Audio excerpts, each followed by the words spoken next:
So, first of all, as you can see, these guys are well dressed and I'm not. My apologies, guys. I have two good reasons for this. First reason is this room is hot.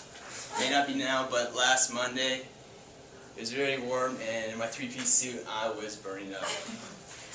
And the second reason is, like my good friend Kevin mentioned, being overdressed may offend some people, so I didn't want to offend anybody.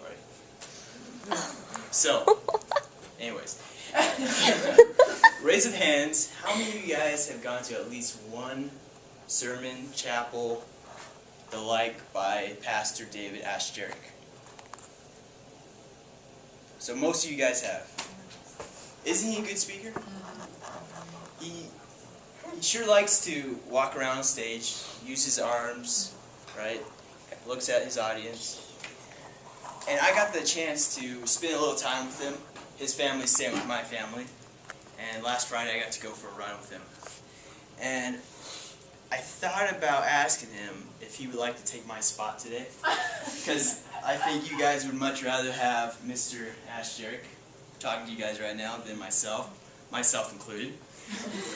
But you guys get me today, I'm sorry. Alright, let's raise your hands again if you guys feel blessed to be attending AU. Are you guys feel privileged to be attending AU? Yes. I am, for a number of reasons, but one of those reasons is because of the diversity here. Okay. Christian said this this Monday, and he said, U.S. News and World Report ranks Andrews University as being the second most racially diverse school in the nation, which is great because we have so many different backgrounds, ideas, people all together in one school. And so we, people who attend here, are able to gain experience that others going to another school with less diversity may not have the chance to do so. Bless you. And so, with that diversity and privilege that we have to be attending here, there is some problems that we need to look at, but the one that my group is going to be talking about is stereotypes. Most of the stereotypes today are untrue and unfair. There's hardly any stereotype that you could consider as being a good stereotype, right? And so, I know my group did a fantastic job of researching this. They're going to talk about a little bit about their own experiences with some stereotypes and with regards to their background. And then give a little more research and detail into it. And then Tia here will do some information on media and how media portrays stereotypes. Because most of the stereotypes that we have today is largely because of the media. And so, with that, I'll give off to my good friend Rihanna. Aren't you lucky to be in a group with all these beautiful girls? Yes. You're so lucky. Okay. Now, I'm going to give a few stereotypes, and I want you guys to think of the first thing that comes to your mind when I say this.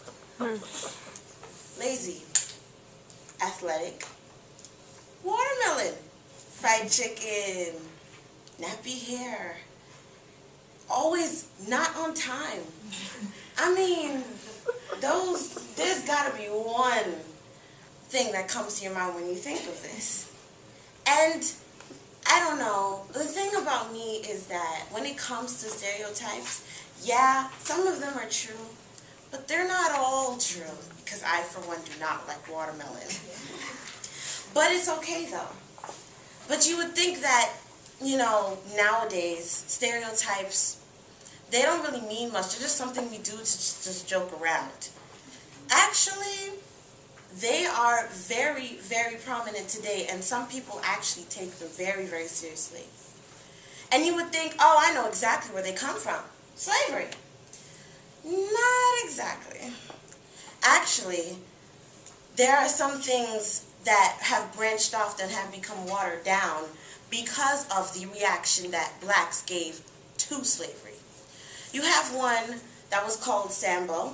Sambo portrayed the happy-go-lucky, didn't care about anything black slave. And they got this from the slaves and how they acted toward their masters. And it wasn't because that's just how they were. They just figured out that if they were happy and if they were joyful, they would be able to get through this slavery time period. And that one day they would be free. And then you had the savage, which came about in like movies that they did back in the day. And it was about how black people were ape-like in creature and that they didn't really wash themselves. That's why they were so dark. So that's where that came from. Now you can see from those two where we get our different stereotypes today. We're always happy. We're always spiritually oriented. We're always joyful, no matter what situation we're put in. And then you had the stereotype about women. That independent black woman who doesn't need anybody. Or you have, sadly, that woman that slept around with everybody. Those came about from different, different things to keep slavery from getting to their heads. And you would think, like I said before, that it wouldn't be so prominent now because, you know, we're all together. We all love each other. We're all here together as one people. And you would think that in the workplace, communication, and in any other place, that communication would not be affected by this. Now, I was in the 3rd grade, and I was taking swimming class. And I loved this swimming class. It was me, my brother, and these 2 other little kids.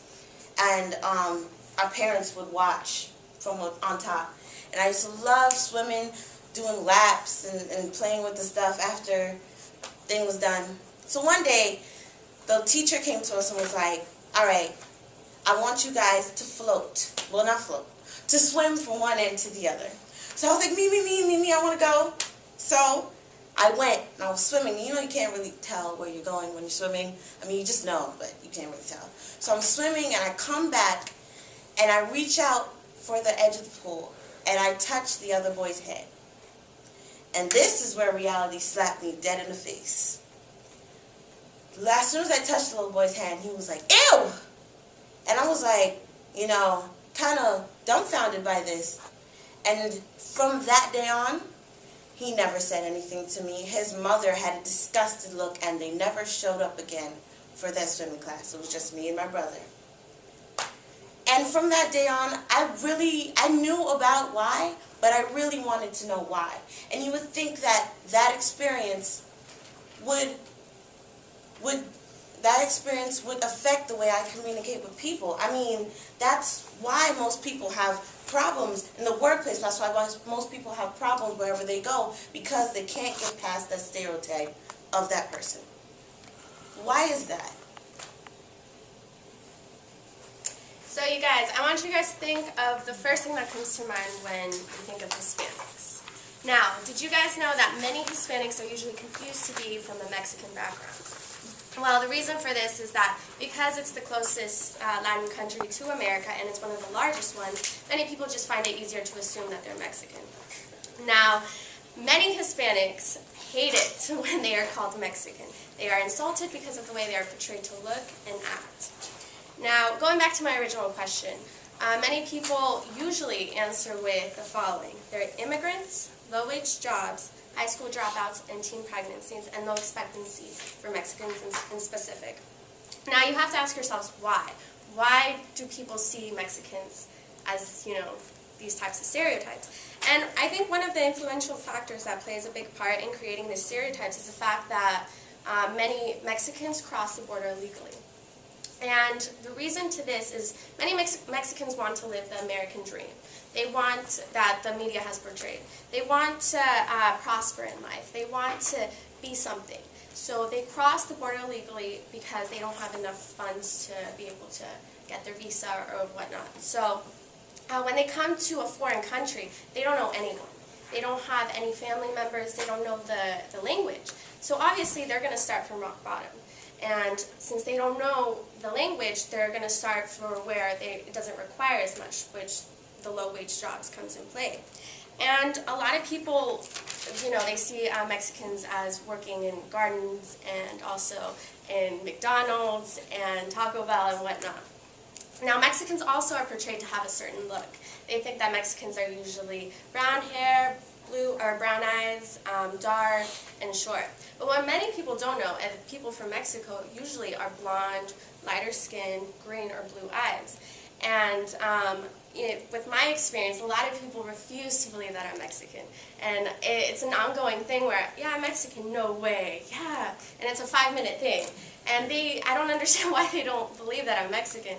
But I usually get the reaction, oh, why don't you have an accent? Or why are you enrolled in AP classes? Or why are you talented?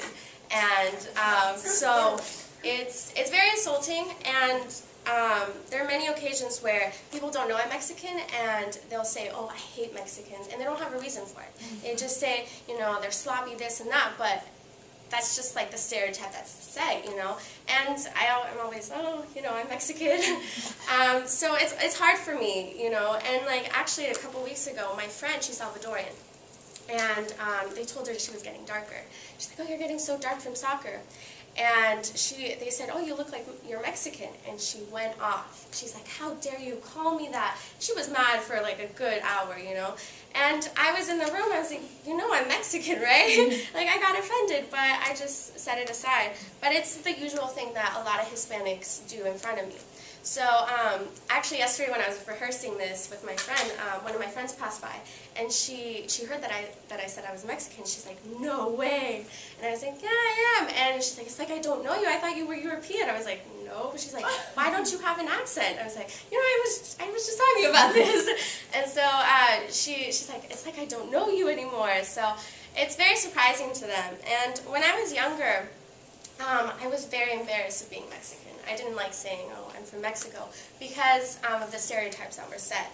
So, but as time passed, and I grew to understand that, we don't have to fit the stereotypes that are set. We just do our best, to succeed in life, and that's all we can give. So, why does this happen? Okay. I don't know how many of you have read the book To Kill a Mockingbird. I know I had to read it for English class. But in the book, Scout and Jim Finch discover a tree on the Radley property where young Mr. Radley keeps leaving them gifts. They decide to write a note to him because they figured it'd be polite to figure out whoever is sending them things.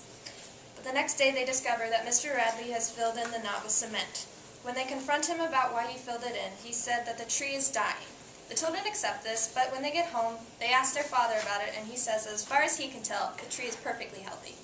As far as we can tell, Mr. Radley filled in the tree because he didn't agree with what Atticus was doing for the black men in the town that they believed to have raped one of the women's local white women. In the year 2006, CNN took a poll and found that 49% of blacks and 18% of whites feel that racism is very serious, while only 48% of whites and 35% of blacks feel racism is only somewhat serious. When asked if they knew someone who was racist, 43% of whites and 48% of blacks said yes. However, when asked if they themselves were racist, only 13% of whites and 12% of blacks said they were. This poll included 1,207 Americans, 328 blacks, and 703 non-Hispanic whites. People often wonder if it's wrong for a cabbie to refuse to pick up a black man simply because they're worried that he lives in a dangerous neighborhood. We often respond that not only is this wrong, but that to assume that a specific pedestrian lives in a dangerous neighborhood just because they are black is racially unacceptable. In a similar story, a cabbie picked up an elderly woman.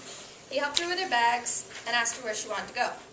She told him her location, and he soon realized that it was in a bad neighborhood. He asked her, "Are you sure this is where you want to go?" She said yes. He asked her again, "Are you sure this is where you want to go?" She said, "Yes, that's where I live." The cabbie reluctantly drove her to where she lived. He stopped the car, popped the trunk, and waited for her to pay him. He, however, refused to get out of the car and help her with her bags. Why does this happen?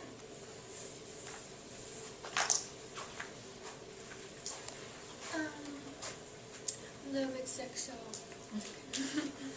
Zbigniew Brzezinski, he worked in the White House under President Obama, speaks of media, such as broadcasting and television, as a democratic contradiction because a very few elite number of people control what's distributed to the mass population. So media does have a huge effect on us and the whole population. This is, of course, evidenced by the $117 billion that were spent on advertising in 2009. If it didn't have an effect, they wouldn't put that much money into it. So why does it have an effect? Like, why are they putting all this money into advertisements and media? Basically, I mean, I can't go into everything about it because it would take a long time, but there's a neurophysiological response of the brain when it's exposed to certain forms of media, such as television. There's an orienting response that the brain has to attend to new information from cuts and pans and zooms in television. So, Seth Giger, actually a communications researcher at Stanford University, says that it's the form and not the content of television that is unique. So there are certain waves in your brain, and the gamma wave is responsible, well, indicates high levels of critical thinking, and it is flatlined while you're watching television. So what does this mean for the effect that media has on us? It has the ability to shape our values because basically, since your gamma wave is flatlined, the information that you're watching on television, you have a full intellectual comprehension of the information that you're receiving, but there's no connection between the intellectual context and the moral context. So basically, anything that you're watching, you will understand that it's not real, but it's going to have an effect on you over a given period of time. And for most of us, this given period of time is very long. According to Reuters in 2010, the average person spends about 35 hours a week watching television, which is almost equivalent to a full-time job, and over a course of about 40 years would add up to about 8 block years in front of the television. So, the impact of television is global and widespread, regardless of principles that you've had, because most of us don't start being exposed to television at like 20 years of age. We start like when we're 5, or like 2 when you babysitters, you know. So there are possible solutions or stuff that can help to at least allay the effect of television or certain types of media. I think certain types of media should be avoided altogether. If you're wanting to stay away from the influence of media as it affects stereotypes in the media, there's just always going to be that great influx of information about stereotypes that is going to affect you whether or not you want it to, based on the neurophysiological response to it. So I think having ingrained values from a young age would help, though, because if you have limited exposure to certain forms of media, as well as these previous values that to create like a cognitive dissonance when you see it, I think also awareness could help with it. If you're aware that of the response of your brain to certain forms of media and aware of the stereotypes that are found there. So media is a prevalent force and for propagating stereotypes and shouldn't be taken lightly. So to wrap this up, we need to be careful what we hear in regards to stereotypes, but with open mind, with reasonable knowledge, we can know that some stereotypes are untrue and unfair, but we need to, well, for us, since we have so much diversity here, we need to be able to embrace that and then use what we have here to gain experience. So thank you guys for listening to our group.